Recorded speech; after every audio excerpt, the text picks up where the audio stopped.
ሰላም ውድና የተከበራችሁ የቻናላችን ቤተሰቦች እነሆ ዛሬ ደግሞ በአዲስ ቪዲዮ ሎጂክ ኤንድ ክሪቲካል ቲንኪንግ ቻፕተር 5 ፓርት 10 ተገናኝተናል።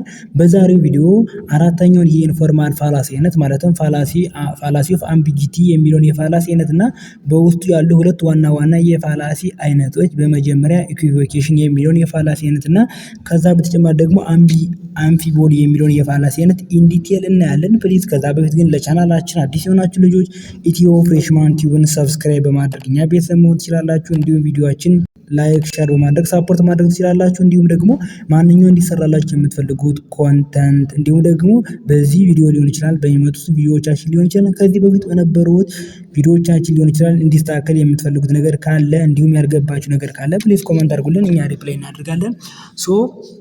እንግዲህ ፋላሲ ኦፍ አምቢጊቲ ብለን የምንጠራው ከዚህ በፊት ካየናቸው ሶስቶቹ የኢንፎርማል ፋላሲዎች የቀጠለ ነው። ለማስታወስ ያክል የመጀመሪያው ፋላሲ ኦፍ ሪሌቫንስ በውስጡ 8 ዋና የፋላሲ አይነቶችን አይተናል።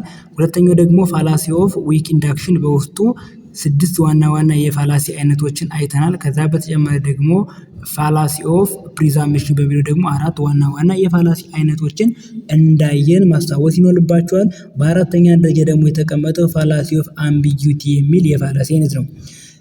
ኢንዲቴል ከመግባቴ በፊት ጀነራል የሆነ አንደርስታንዲንግ ለመስጠት ያክል እንግዲህ አምቢጊቲ የሚለውን ኮንሰፕት የት ላይ እንዳየነው ትዝ ይላችኋል። ሪሜምበር ካደረጋችሁ ሎጂክ ኤንድ ክሪቲካል ቲንኪንግ ቻፕተር 3 ላይ ቫጊዮነስ እና የአምቢጊቲን ልዩነት ምንድነው የሚለው ኢንዲቴል አሳይቻችኋለሁ። ከዛ በመነሳት ያክል እንግዲህ አምቢጊቲ ማለት ምን ብያችሁ ነበረ? ቃላቱ አንድ ቃል ሆኖ ነገር ግን ሁለትና ከዛ በላይ ትርጓሜ ወይም ሚኒንግ ሲኖረው ያን ቃል አምቢጊዮስ ቃል ይሆናል።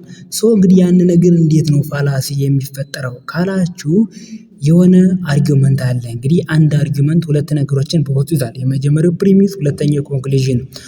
ኮንክሉዥኑ መሰረቱን የሚያደርግበት ፕሪሚስ ጋር የሚደረጉት ወይም የሚጻፉት ወይም የሚቀመጡት ቃላት አምቢጊዮስ ወርድ በመሆናቸው የተነሳ ራሱ የቃሉ ትርጉም ራሱ ለምሳሌ የሚቀመጠው የቃሉ ትርጉም ራሱ አምቢጊዮስ በሚሆን ምክንያት የሚፈጠረው የፋላሲ አይነት ምን ተብሎ ይጠራል? በዚህ ውስጥ ያለው ኢኩቮኬሽን ተብሎ ይጠራል። ሁለተኛው ደግሞ ስቴትመንቱ ራሱ አምቢጊዮስ የሆነውን ስቴትመንት ሮንግሊ ኢንተርፕሬት በማድረግ የምንፈጥረው የፋላሲ አይነት ምን ተብሎ ይጠራል? በዚህ ፋላሲ ኦፍ አምቢጊቲ ያለ አምፊቦሊ ተብሎ ይጠራል። ኮንክሉዥንስ ኦፍ አን አርጊውመንት ዲፔንድስ ኦን አይዘር ኤ ሽፍት ኢን ሚኒንግ ኦፍ አን አምቢጊዮስ ወርድ ኦር ሮንግ ኢንተርፕሬሽንስ ኦፍ አን አምቢጊዮስ ስቴትመንት። አያችሁት? ወይም የቃሉ ሮንግ የሆነ አምቢጊዮስ የሆነውን ቃል ትርጓሜውን ሽፍት በማድረግ በመውሰድ በመቀየር ወይም ደግሞ አምቢጊዮስ የሆነውን ስቴትመንት አሻሚ የሆነውን ስቴትመንት ሮንግሊ በተሳሳተ መልኩ ኢንተርፕሬት ማድረግ የምንፈጥረው የፋላሲ አይነት ምን ተብሎ ይጠራል? ፋላሲ ኦፍ አምቢጊቲ ተብሎ ይጠራል። በፋላሲ ኦፍ አምቢጊቲ ውስጥ ያለ የመጀመሪያው የፋላሲ አይነት ምን ተብሎ ይጠራል? ኢኩቮኬሽን ተብሎ ይጠራል። ኮንክሉዥንስ ዲፔንድስ ኦን ሚኒንግ ኦፍ ወርድ ዊች ኢዝ ዩዝድ ኢን 2 ዲፈረንት ሴንስስ። አያችሁት? እንግዲህ ኢኩቮኬሽን ብለን የምንጠራው የፋላሲ አይነት ፋላሲ ኦፍ አምቢጊቲ በሚባለው የኢንፎርማል ፋላሲ አይነት የሚቀመጡ ነው። ከዛ በተጨማሪ ደግሞ ምንድነው ለየት የሚያደርገው ወይም ስፔሲፊክ የሚያደርገው ነገር ምንድነው? ኮንክሉዥኑ መሰረት የሚያደርግበት ፕሪሚስ ውስጥ የተለያዩ ቃላቶች ይቀመጣሉ። ነገር ግን እነዛን ቃላቶች በተለያየ ሴንስ ተጽፈው እያሉ ነገር ግን እኛ አንድ ሴንስ ወይም አንድ ትርጓሜ እንዳላቸው አንደርስታንድ ወይም አንደርቴክ አድርገን አርጊውመንቱን ኮንክሉድ ስናደርግ ያነ የፋላሲ ኦፍ አምቢጊቲ አይነት ምን ተብሎ ይጠራል? ኢኩቮኬሽን ፋላሲ ተብሎ ይጠራል። ለሚ አን ኤግዛምፕል በኤግዛምፕል ታያችሁ የበለጠ ግልጽ ይሆንላችኋል። ሳም ትሪያንግልስ አር ኦፕቲዩስ ዋትኤቨር ኢዝ ኦፕቲዩስ ኢዝ ኢግኖራንት ዜርፎር ሳም ትሪያንግልስ አር ኢግኖራንት። አሁን እዚህ ጋር አሻሚ የሆነው ቃል ወይም አምቢጊዮስ የሆነው ቃል የትኛው ነው ብላችሁ ከተጠየቃችሁ የመጀመሪያው ምንድነው? ኦፕቲዮስ። የመጀመሪያው አርጊውመንት ወይም የመጀመሪያው በአርጊውመንት ውስጥ ያለው ፕሪሚስ ሳም ትሪያንግልስ አር ኦፕቲዮስ ይላል። ሁለተኛው ደግሞ ዋትኤቨር ኢዝ ኦፕቲዮስ ኢዝ ኢግኖራንት ይላል። ሶስተኛው ደግሞ ዜርፎር ሳም ትሪያንግልስ አር ኢግኖራንት። ሶስተኛው ኮንክሉዥን ይሆናል። ሁለተኛው ማለትም ዋትኤቨር ኢዝ ኦፕቲዮስ ኢዝ ኢግኖራንት የሚለውና ሳም ትሪያንግልስ አር ኦፕቲዩስ የሚለው እንደምን ይወሰዳል? እንደ ፕሪሚሷና ፕሪሚስ ይወሰዳል። የመጀመሪያውን ፕሪሚስ ካያችሁት የተወሰኑት ትሪያንግሎች ኦፕቲዩስ ናቸው ነው የሚለው። አሁን እዚህ ጋር አሻሚ ወይም አምቢጊቲ የሚሆነው ቃል የትኛው ነው? ኦፕቲዮስ የሚለው ነው። እንግዲህ በመጀመሪያ ኦፕቲዮስ የሚለው ቃል እዚህ ጋር ሁለት ትርጓሜ አለ። የመጀመሪያው ኦፕቲዮስ ማለት ማንኛውም ጎን ማንኛውም አንግል ሆኖ በ90 እና በ180 መካከል ያለ አንግል ምን ተብሎ ይጠራል? ኦፕቲዮስ አንግል ተብሎ ይጠራል። ሁለተኛ ደግሞ ኦፕቲዮስ የሚለው ቃሉ ትርጓሜ ሌላ ትርጓሜ አለ። ኔጋቲቭ የሆነ አንደርስታንዲንግ ያለው ለምሳሌ አሁን ይሄ ፋስት ያልሆነ ስሎው ነገሮችን ቀስ በቀስ ቀስ አድርጎ የሚረዳ ሊሆን ይችላል። ወይም እኛ ለአማርኛው ይቅርታ እንግዲህ ፈዛዛ ብለን የምንጠራው ኮንሰፕት ነው። ሁለት ትርጓሜ ያለው የመጀመሪያው ትርጓሜው ሳም ትሪያንግልስ አር ኦፕቲዮስ የሚለው የተወሰኑ ትሪያንግሎች በ90 እና በ180 መካከል ነው አንግላቸው። ምክንያቱም አንዱ አንግል 90 180 ስለሚይዝ ከ180 ይወድቃል ተብሎ ይሄዳል። የመጀመሪያው ፕሪሚስ። ሁለተኛው ፕሪሚስ ደግሞ ዋትኤቨር ኢዝ ኦፕቲዮስ ኢዝ ኢግኖራንት። ምንም ነገር ምንም ይሁን ይሄ ነገሮችን ስላው በሆነ ወይ ቀስ አድርጎ የሚረዳ ወይም ቶሎ አንደርስታንድ ሊያደርግ የማይችል ነገር ምንድነው? ኢግኖራንት ነው። በጣም ብዙ ነገሮችን ይረሳል ወይም በጣም ብዙ ኮንሰፕቶችን ኢግኖር ያደርጋል፣ ይተዋል ተብሎ አርጊው ይደረጋል። ስለዚህ በኮንክሉዥኑ መሰረት ምን አለ? ሳም ትሪያንግልስ አር ኢግኖራንት። አያችሁታ ልዩነት የተፈጠረው። የመጀመሪያው ኦፕቲዮስ የሚለው ቃል የተጠቀመው ሳም ትሪያንግል ስለሚለው ነው። ኦፕቲዮስ የሚለው ከመጀመሪያው ፕሪሚስ ትርጓሜ ምንድነው? በ90 እና በ180 መካከል ያለ አንግል ሲሆን ሁለተኛው ደግሞ ዋትኤቨር ኢዝ ኦፕቲዮስ የሚለውን ኮንሰፕት ነው፣ ኢግኖራንት እንደማለት ነው። እንግዲህ ኢግኖራንት የሚለው ምንድነው? የሆነ ነገር ችላ የሚል ነው። ኦፕቲዮስ ማለት ደግሞ ፋስት የሆነ አንደርስታንዲንግ የሌለው እንደማለት ነው። ሶ እንግዲህ ከዚህ ኮንሰፕት ነው ያለው ኦፕቲዮስ የሚለው የተለያየ ሚኒንግ እያለው ነገር ግን የተወሰኑ ትሪያንግሎች ኢግኖራንት ናቸው፣ በጣም ብዙ ነገሮችን ችላ የሚሉ ኮንሰፕት ናቸው ብለን አርጊመንት ስንሰራ ይሄ በፋላሲ ኦፍ አምቢጊቲ ያለ ስፔሻሊ ኢኩቪኬሽን ተብሎ ይጠራል። ይቺ ኤግዛም ላይ በደንብ በጣም በብዙ ካምፓሶች አስተውለናል። ኤግዛም ላይ በደንብ ይመጣል። ኢንዲቴል አንደርስታንድ እንድታደርጉ ትፈልጋለሁ። ሁለተኛው ኤግዛምፕል ፎር the sake of detailed understanding any law can be repealed by the legislative authority, but the law of gravity is a law, therefore the law of gravity can be repealed by the legislative authority. አያችሁታ? ማንኛውም ህግ በምነው ሪፕላይ የሚደረገው? በህግ አውጪው ተቋም ወይም በህግ አውጪው ኦቶሪቲ ባለው የህግ አውጪ ስልጣን ባለው አካል። እንግዲህ ማንኛውም ህግ ሪፕልድ ማለት መሻሻል መቀየር እንደማለት ነው። ሶ ማንኛውም በአንዲት እንግዲህ አሲም አድርጎ ኢትዮጵያን አሲም አድርጓትና እንግዲህ በኢትዮጵያ ውስጥ ያሉ እያንዳንዱ ህጎች ወይም ኤኒዳው ማንኛውም ህግ የተባለ ነገር ሪፕል የሚደረገው በሌጂስሌቲቭ አውቶሪቲ ነው ወይም ህግ የማውጣት ስልጣን ባለው አካል ወይም ባላቸው አካላቶች ነው። ነገር ግን ደግሞ ሎ ኦፍ ግራቪቲ የሚባል የግራቪቲ ህግ የሚባል ኮንሰፕት አለ 9.81 ቱ ዘ ማክሲመም ምናምን። ሶ እንግዲህ ያን ደግሞ ራሱን የቻለ አንድ ህግ ነው። አያችሁ እዚህ ጋር አምቢጊቲ የሚሆነው ቃል ወይም ወርድ ምንድነው? ሎ የሚለው ነው። የመጀመሪያው ሎ የሚለው እኛ የምንመራበት በህገ መንግስት በተለያዩ አዋጆች የሚወጣውን ህግ ይዛል። ሁለተኛው ደግሞ ሎ የሚለውን የግራቪቲን ህግ ይዛል። ስለዚህ እንግዲህ ሁለቱን ፕሪሚስ ተጠቀመና ኮንክሉዥን ጋር therefore the law of gravity can be repealed by the legislative authority። ስለዚህ የግራቪቲ ህግ በምን ይሻሻላል አለ? በምን ሪፕላይ መድረግ ይችላል? በህግ አውጭ የህግ የማውጣት ስልጣን ባላቸው አካላቶች ሪፕል ይደረጋል ብሎ አስቀመጠ። አያችሁታ? ህግ የሚለውን ወይም ሎ የሚለውን ቃል አምቢጊቲ በመሆኑ አሻሚ በመሆኑ ሁለት የተለያየ ሴንስ ኖሮት ነገር ግን ለማይገባው ሴንስ ለማይገባው ነገር ተቀመጠ። እንዴት ነው ለማይገባው ነገር የተቀመጠ ብላችሁ ከጠየቃችሁኝ በዚህ ኤግዛምፕል አንድን የግራቪቲን ህግ ሎ ኦፍ ግራቪቲን ማሻሻል ክሬት ወይም ኢምፕሩቭ ማድረግ የሚችሉት ኦንሊ ኤንድ ኦንሊ ፊዚሻኖች ናቸው። ፊዚክስን የተማሩ ፊዚክስን የሚመራመሩ የፊዚክስ ሳይንቲስቶች መሆን ያለባቸው። ነገር ግን ይሄ ኦርዲናሪ የሚባለውን የተለመደውን በአንድ ሀገር ውስጥ ገቨርን ሊያደርግ የሚገባውን አንዲት ሀገር ሊመራት የሚገባውን ህግ ገቨርን ያደርጋል ብለው ገቨርን በሚያደርጉት አካላቶች ሪፔል መደረግ አለበት ብሎ ሲያስቀምጡ ይሄ ፋላሲ ኦፍ ኢኩቪኬሽን ተብሎ ይጠራል። ሶ ይሄ እንደገባችሁ ተስፋ አድርጋለሁ። ያልገባችሁ ነገር ካለ ፕሊዝ ኮመንት ጋር አስቀምጡልን፣ እኛ ሪፕላይ እናደርጋለን። ሁለተኛው በፋላሲ ኦፍ አምቢጊቲ የሚቀመጠው የፋላሲ አይነት ምን ተብሎ ይጠራል? አንፊ ቦዲ ተብሎ ይጠራል። አንፊቦሊ እንግዲህ ሁለተኛው የፋላሲ ኦፍ አምቢጊቲ ሲሆን አንፊቦሊ የሚለው ደግሞ ፎር ዘ ሴክ ኦፍ ፕራዮር አንደርስታንዲንግ ኢን ዲቴል ከመግባት በፊት ጀነራል የሆነ አንደርስታንዲንግ እንዲኖራችሁ ለማድረግ ያክል አንፊቦሊ ምንድነው? የሆነ ስቴትመንት አለ። ያን ስቴትመንት ሲጻፍ የምን ችግር ሊገጥመው ይችላል? የግራመር፣ የስርዓተ ነጥብ እንዲሁም ደግሞ ኮማን ዘሎ ምናምን ሊሆን ይችላል። ያን በመዘሉ ምክንያት እናንተ ያንን ነገር ስታነቡ ያንን ነገር አንብባችሁ ከዛ ላይ አርጊውመንት ስታነሱ ሚስ ኢንተርፕሬትድ በሆነ ዋይ ስቴትመንቱን አንደርስታንድ አድርጋችሁ አርጊውመንት ስታቀርቡ ያንን ምን ተብሎ ይጠራል? ፋላሲ ኦፍ አንፊቦሊ ተብሎ ይጠራል። የቅድሙ እንዳልኳችሁ የቃላት ነው ያልኳችሁ።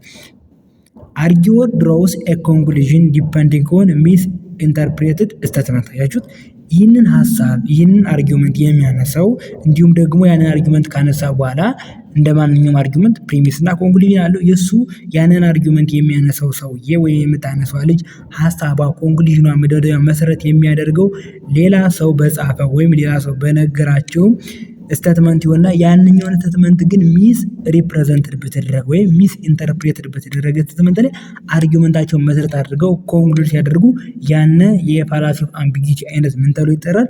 አንፊቦሊ ተብሎ ይጠራል። ኢንዲቴል እንዳትረሱ። አንፊቦሊ እና ኢኩቮኬሽን በጣም የሚቀራረቡ ስለሆነ ልዩነታቸውን በደንብ እያሳዩአችሁ ኮንሰርን አድርጋችሁ አንደርስታንድ አድርጉት። ኦሪጂናል ስቴትመንት አሰርትድ ባይ ሳምዋን። አያችሁት? ቅድም እያችሁ ነበር። ቅድም ማለትም በመጀመሪያው ኢኩቮኬሽን በሚለው አርጊውመንት ወይም ኢኩቮኬሽን በሚለው ፋላሲ ውስጥ ፋላሲን የሚሰራው ከመጀመሪያው ከመጨረሻው ራሱ አንድ ሰው ነው። ነገር ግን አንፊቦሊ የሚለው ግን የሆነ ሰው ስቴትመንት ይሰጣል። ዘን እናንተ የዛን ሰውዬ ስቴትመንት ነው ሚስ አንደርስታንድ በሆነ ወይ አንደርስታንድ የምታደርጉት። አይ ሆፕ ዛት አንደርስታንድ አደረጋችሁ ተስፋ አደርጋለሁ። እንግዲህ የሆነ ሰው ኦሪጂናል ስቴትመንት ይጽፋል። ደን ነገር ግን ያነ በባንክቹዌሽን ሊሆን ይችላል፣ በግራመር ወይ ደግሞ ኮማን በመዝለሉ ሊሆን ይችላል። እናንተ የተሳሳተ ነገር ሚስ ኢንተርፕሬት አድርጋችሁ አርጊውመንት ታቀርቡ ያንን ምን ተብሎ ይጠራል? አንፊቦሊ ተብሎ ይጠራል። አምቢጊቲ ዩዥዋሊ አራይዝ ፍሮም እንግዲህ በአንፊቦሊ በምንለው የፋላሲ አይነት ውስጥ የአምቢጊቲ አሻሚነቱ የሚመጣው የት ላይ ነው ካላችሁ የመጀመሪያው ሚስቴክ ኢን ግራመር በግራመር ችግር፣ በፓንክቹዌሽን ኮማን መርሳት ሊሆን ይችላል። እነዚህ ነገሮች እንዲሁ ደግሞ ዳንግሊንግ ሞዲፋየር እነዚህ ፕሮናውን ብለን የምንጠራቸው ወይም ተውላጠስ ብለን የምንጠራቸው ያለ ቦታቸው መቀመጥ፣ አንአምቢጊየስ አንቲሲደንት ኦፍ ኤ ፕሮናውን ኢቲሲ እነዚህ ነገሮች ለአንፊቦሊ ፋላሲ እንደ አምቢጊቲ ሪዝን ተደርገው ይጠቀሳሉ። the statement may be understood into clearly distinguishable way። አያችሁት? ስቴትመንቱ ሁለት ለብቻ በሆነው ወይ አንደርስታንድ ወይም ሰፓሬት አድርገን አንደርስታንድ ልናደርገው የምንችለው የስቴትመንት አይነት ነው። አሁን እቺን ማለትም ዘ ስቴትመንት ብላ የምጠራውን ስቴትመንት ለማስረዳት የግዴታ ምሳሌው መናገር ይኖርብኛል። ለሚያን ኤግዛምፕል ጆን ቶልድ ሄነሪ that he had made a mistake.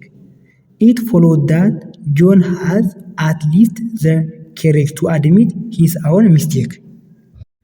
አሁን ከዚህ ጋር እዩት ምናል ጆን ቶልድ ሄነሪ ጆን የተባለው ሰው ሄነሪ ለሚባለው ሰው የሆነ ነገር ነገረው። ምን ብሎ ነገረው? that he had made a mistake። አሁን እዚህ ጋር አንደርስታንድ አድርገው። ከዛ ደግሞ ምን ቀጠል? it followed that John has at least the courage to admit his mistake። እንግዲህ ዝም ብዬ ፋላሲ መሆኑን ሳላሳይ ሳስረዳችሁ ወይም ለመግለጽ ያክል ምንድነው ጆን የሚባለው ልጅ ሄነሪ ለሚባለው እሱ የሆነ ሚስቴክ እንደሰራ ነገረው። ከዚህ መሰረት አድርገን ደግሞ አትሊስት ጆን የሚባለው ሰው ለሄነሪ ሚስቴክ መስራቱን መናገሩን ወይም የሱ ሚስቴክ መኖሩን መናገሩን የሚደነቅ የሚበረታ ነው ለአርጊውመንት ወይም ኮንክሉድ አደረግን። አሁን እዚህ ጋር ፋላሲ አይመስልም። ነገር ግን ፋላሲ የት ጋር ያለ እዩት። ጆን ቶልድ ሄነሪ ጆን ለሄነሪ ነገረው። ምንድን ነገረው? he had made a mistake። ሁለተኛው ኮንክሉዥን እንደሌለ እርሶትና አሁን ሄነሪ ለሄነሪ ጆን የነገረው ጆን ራሱ ሚስቴክ ችግር መስራት ወይም ስህተት መፍጠሩን ነው ወይስ ደግሞ ጆን ለሄነሪ ስህተት ሰርተሃል ብሎ ነው የነገረው? አይ ሆፕ ዛት አንደርስታንድ እንዳደረጋችሁ ተስፋ አደርጋለሁ። ጆን ቶልድ ሄነሪ ዛት ሂ ሃድ ሜድ ኤ ሚስቴክ። ጆን ለሄነሪ ችግር እንደፈጠረ ነገረው። ሶ ጆን ራሱ ችግር ፈጥሮ መፍጠሩን የነገረው ወይስ ደግሞ ጆን ሄነሪ ችግር መፍጠሩን አይቶ ነው የነገረው? ነገር ግን ኮንክሉዥን ጋር ስንመጣ ችግር የለም። ሶ እንደዚህ ነገር ሲፈጠር ምን ተብሎ ይጠራል? አምፊቦዲ ፋላሲ ተብሎ ይጠራል። አንደርስታንድ እንዳደረጋችሁ እንግዲህ ተስፋ አደርጋለሁ። ሶ የበለጠ ልዩነቱ ሳያችሁ የበለጠ ግልጽ ይሆንላችኋል። ዲፈረንስ ቢትዊን አምፊቦዲ ኤንድ ኢኩቮኬሽን። ኢኩቮኬሽን ዲው ቱ አምቢጊቲ ኢን ኤ ሚኒንግ ኦፍ ወርድ በት አምፊቦዲ ዲው ቱ አምቢጊቲ ኢን ስቴትመንት። አያችሁት? ኢኩቮኬሽን ብለን የምንጠራው የፋላሲ ኦፍ አምቢጊቲ አይነት የሚፈጠረው እንዴት ነው ካላችሁ በፕሪሚስ ውስጥ በሚቀመጡ ቃላቶች ነው። ቅድም ሁለት ቃላቶች አይተናል። ኦፕቲዩስ እና ኦፕቲዩስ በትሪያንግል እንዲሁም ደግሞ ኦፕቲዩስ ከማን ጋር ከኢግኖራንት ጋር አገናኝተን አይተናል። ሁለተኛ ደግሞ ሎውን ማንኛውም በየሀገሩ የሚወጣውን ህግ የሚያወጣውን አካል እና ሎ ኦፍ ግራቪቲ ውስጥ ያለውን ህግ አይተን ሎ ኦፍ ግራቪቲ በምን ሪፒት ይደረጋል ብለን መደምደሚያ አይተናል።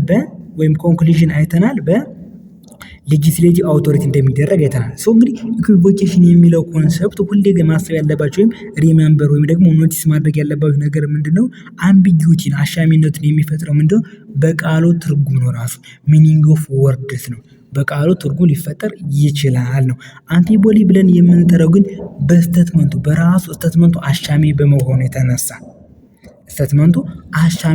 የተነሳ ቅድም እንዳየነው ጆን ለሄነሪ ስህተት መስራቱን ነገረው ነው ወይስ ደግሞ ጆን ለሄነሪ ስህተት መስራቱን ነገረው ነው ብለን አንደርስታንድ የቱን ነው የምናደርገው የሚለውን ኮንሰፕት ኢንዲቴል አይተናል። ሁለተኛውና መሰረታዊ ልዩነታቸው ደግሞ ኢኩቮኬሽን ኢንቮልቭስ ኤ ሚስቴክ ሜድ ባይ ዘ አርጊወር ዌን ሂ ኮንስትራክትስ አን አርጊውመንት። አምፊቦዲ ኢንቮልቭስ ሚስቴክ ሜድ ባይ ዘ አርጊወር ኢን ኢንተርፕሬቲንግ አን አምቢጊየስ ስቴትመንት ሜድ ባይ ሳምዋን ኢልስ። ኢኩቮኬሽን ብለን የምንጠራው የፋላሲ አይነት መቼ ነው የሚፈጠረው? ራሱ አርጊወሩ ያንን አርጊውመንት የሚያነሳው ወይም ያንን ፋላሲ ኮሚትድ የሚያደርገው ራሱ አርጊውመንቱን ኮንስትራክት ሲያደርገው ነው። እንደተረዳችሁ ተስፋ አደርጋለሁ። ራሱ ሰውየው ኮንስትራክት ሲያደርገው ያነ ኢኩቮኬሽን ተብሎ ይጠራል። አምፊቦዲ ብለን የምንጠራው የፋላሲ አይነት ግን መቼ ነው? የሆነ ሰው ለምሳሌ እናንተ ስታነቡ ሎጂክ ኤንድ ክሪቲካል ቲንኪንግ ሞጁል ሊሆን ይችላል ወይም የማንኛውም የሆነ ኮንሰፕት ሊሆን ይችላል። የሆነ መጽሐፍ ስታነቡ ከዛ መጽሐፍ ላይ የሆነ ነገር ተጽፏል። ያን ነገር ወይ የግራመር ወይ የኮማ ወይ ዳንግሊንግ ሞዲፋየር ችግር ሊያጋጥመው ይችላል። ሶ ያን በመሆኑ ምክንያት ያን ሰውዬ ሊያስተላልፍላችሁ የተፈለገውን ትክክለኛ መልእክት ትታችሁ ሚስ ኢንተርፕሬትድ አድርጋችሁ እናንተ ግን በዛ ሚስ ኢንተርፕሬትድ በተደረገው ስቴትመንት ላይ ኮንክሉዥን መሰረት አድርጉ ያን ሊፈጠር የሚችለው ፋላሲ ምን ተብሎ ይጠራል? አምፊቦዲ ፋላሲ ተብሎ ይጠራል። ሶ የዛሬው ዲስከሽናችን ይህን ይመስል ነበር። ለማስታወስ ያክል አራተኛውን የፋላሲ አይነት ፋላሲ ኦፍ አምቢጊቲ የሚባለውን ምን ማለት እንደሆነና በሁለት ሁኔታዎች ሊፈጠር እንደሚችል የመጀመሪያው በቃላቱ ትርጓሜ አሻሚ በመሆኑ እንዲሁም ደግሞ ሁለተኛው ደግሞ ስቴትመንቱን እኛ ሚስ ኢንተርፕሬት አድርገን የምንሰራው የአርጊውመንት አይነት እንደሆነ እንዲሁም በመጀመሪያ ኢኩቮኬሽን የሚለውን የፋላሲ ኦፍ አምቢጊቲ አይነት እንዲሁም ሁለት ዋና ኤግዛምፕሎችን እንዳየን እንዲሁም ደግሞ አምፊቦዲ በሚለው የፋላሲ ደግሞ እንዴት እንደሚፈጠርና ሚስቴኮቹ ከምን እንደሚመጡ እንዲሁም ደግሞ ከዛኛው በምን እንደሚለይ እናም ቤስት የሆነ ጆን ቶልድ ሄነሪ የሚል ኤግዛምፕል አይተን ሁለት ዋና ዲፈረንስ እንዳላቸው የመጀመሪያው ዲፈረንስ ኢኩቮኬሽን በቃል ትርጓሜ አሻሚ በመሆኑ አምፊቦዲ ግን ስቴትመንቱ ራሱ አሻሚ በመሆኑ ኢኩቮኬሽን ደግሞ የሚፈጠረው ሁለተኛ ልዩነታቸው ደግሞ ራሱ አርጊውመንትን የሚፈጥረው ሰውዬ እንዲሁም ደግሞ አምፊቦዲ ብለን የምንጠራው ደግሞ የሚፈጠረው እዚህ ጋር ደግሞ የሆነ ሰው ጽሁፍ ይጽፋል ደን የሱን ጽሁፍ ግን ሚስ ኢንተርፕሬትድ በማድረግ አርጊውመንት ወይም ፋላሲ ስንሰራ ምን ተብሎ እንደሚጠራ አይተናል። አምፊቦዲ ብለን እንደምንጠራው አይተናል። ሶ የዛሬው ዲስከሽናችን ይህን ይመስል ነበር። በቀጣይ ፓርት ስንገናኝ ደግሞ ፋላሲ ኦፍ ግራማቲካል አናሎጂን በውስጡ ዲቪዥን እና ኮምፖዚሽን የሚሉ የፋላሲ ዋና አይነቶች እናያለን። በቀጣይ ፓርት ይህንን ኮርስ ኦልሬዲ ኮምፕሊትድ እናደርጋለን እንገናኛለን ብዬ ተስፋ አደርጋለሁ። ፕሊዝ እስካሁን ከቆያችሁ ቪዲዮአችን ተመችቷችኋል ማለት ነው። ቻናላችን ሰብስክራይብ ያላደረጋችሁ ልጆች ኢትዮ ፍሬሽማን ቲዩብን ሰብስክራይብ በማድረግ እኛ ቤተሰብ መሆን ትችላላችሁ። እንዲሁም ቪዲዮአችን ለሰዎች እንዲዳረስ እንዲሁም ደግሞ እናንተ ከተጠቀማችሁ አይቀር ጓደኞቻችሁ እንዲጠቀሙበት እንዲያተርፉበት ፕሊዝ ለነሱ ሼር አድርጉላቸው። እኛንም እነሱን ሳፖርት እንደማድረግ እንቆጥረዋለን። እንዲሁም ደግሞ ከዛ በተጨማሪ ያልገባችሁ ነገር ካለ እንዲሁም እንዲስተካከል የምትፈልጉት ኮንተንት ካለ በዚህ ቪዲዮ ሊሆን ይችላል፣ በወደፊት በምንሰራቸው ቪዲዮዎች እንዲሁም ደግሞ ከዚህ በፊት በሰራናቸው ቪዲዮዎቻችን ሊሆን ይችላል። ፕሊዝ እንዲስተካከል የሚፈልጉት ማንኛውም ነገር ካለ የሚሰማችሁን ማንኛውም ነገር ስሜታችሁን ፕሊዝ ኮመንት ጋር ጻፉልን። እኛ አስሎንጋስ ፖሲብል ሪፕላይ ለማድረግ እንሞክራለን። በቀጣይ ጊዜ እስከምንገናኝ ድረስ ስለነበረን ጊዜ አመሰግናለሁ። መልካም ጊዜ፣ መልካም ቆይታ